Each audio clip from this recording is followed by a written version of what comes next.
ایسی نعتیں گھروں میں نہ لگائیں جن سے شرک کی بدبو آتی ہے. اب تو نعتیں کیا گانے ہیں, نعتیں ہیں ہی نہیں. میرے پاس میسج آیا کہ عید ہم نے کیسے منائی, عید میلاد النبی,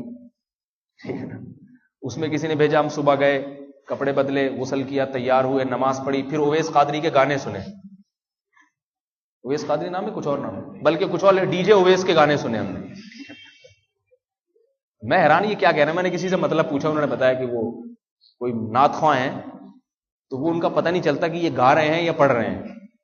نعت پڑھی جاتی ہے, گائی نہیں جاتی. کیا خیال ہے؟ گانے اور پڑھنے کے اسٹائل میں فرق ہوتا ہی نہیں ہوتا. پڑھنا اور چیز ہے, جیسے صحابہ کرام نعت پڑھا کرتے تھے. ابھی میرے پاس کسی نے میسج بھیجا کہ اللہ کے نبی نے خود میلاد شریف کا اہتمام فرمایا.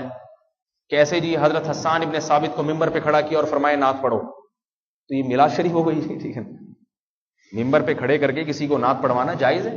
حضرت حسان ابن ثابت نے پڑھی, لیکن جو پڑھی وہ الفاظ تو دیکھو کیا ہیں اور کس اسٹائل میں پڑھی تھی. وہ اس اسٹائل میں پڑھی تھی کہ آپ عجیب, یہی نہ پتہ چلے کہ گا رہا ہے یا پڑھ رہا ہے. تو شرکیہ نعت نہیں ہونی چاہیے, اور نعت کے الفاظ ایسے نہ ہو پتہ چلے کہ یہ پڑھ رہا ہے, گا نہیں رہا. گانے والا گلوکار ہوتا ہے, نعت خواں نہیں ہوتا. سے نعت کو گانوں کے اسٹائل میں, اب تو بہت سی گانے ہیں جن کے طرز پہ نعتیں بنا لی گئی ہیں.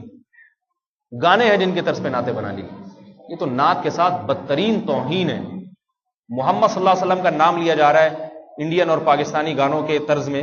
یہ تو بدترین توہین ہے نعت کے ساتھ.